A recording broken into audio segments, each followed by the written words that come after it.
السلام علیکم ورحمۃ اللہ وبرکاتہ۔ الحمد للہ رب العالمین والصلاة والسلام على سید الانبیاء والمرسلین نبینا محمد وعلى آلہ وصحبہ اجمعین ومن تبعہم بإحسان الی یوم الدین۔ محترم ناظرین، میں آر کے نور محمد عمری مدنی پیس ٹی وی کی طرف سے مجلس مذاکرہ میں آپ سب کا خیر مقدم کرتا ہوں۔ آج کے اس اہم پروگرام میں ہمارا موضوع ہے طلاق، رحمت یا زحمت۔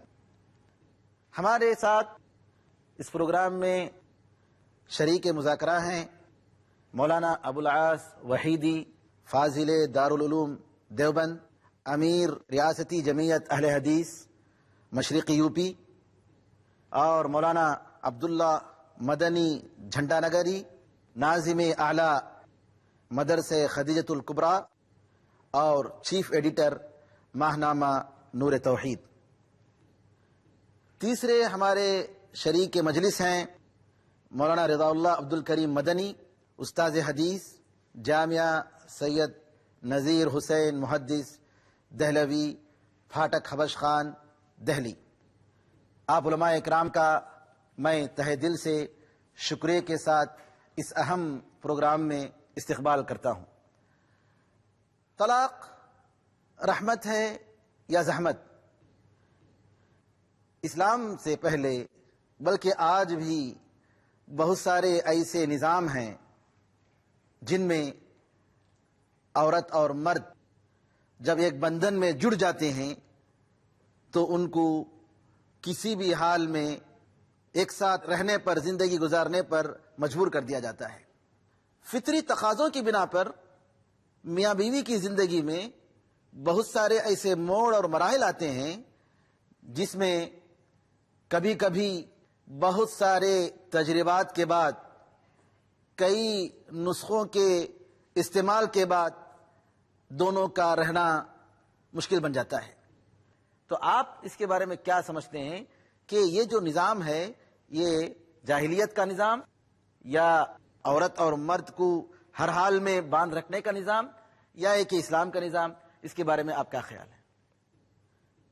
السلام علیکم ورحمۃ اللہ وبرکاتہ۔ یہ طلاق کا جو معاملہ ہے، اصل میں طلاق ایک ضروری حل کے طور پر بلکہ آخری چارے کار کے طور پر شریعت نے اس کی اجازت دی ہے۔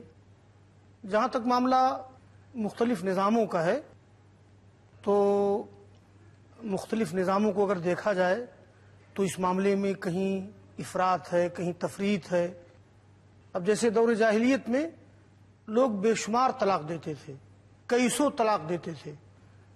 طلاق کو ان لوگوں نے اچھا خاصا مذاق بنا لیا تھا، اور بعض معاشروں میں یہ صورتحال ہے کہ میاں بیوی کی شادی ہو گئی تو اب طلاق نہیں پڑ سکتی ہے، ان دونوں کی جدائی نہیں ہو سکتی ہے۔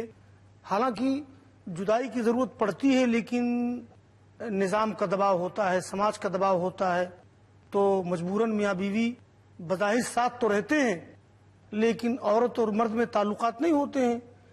اس میں ہوتا اصل میں یہ ہے کہ ایسی صورت میں، ایسے موڑ پر بھئی عورت کہیں اور ضروریات پوری کر سکتی ہے، مرد کہیں اور ضروریات پوری کر سکتا ہے۔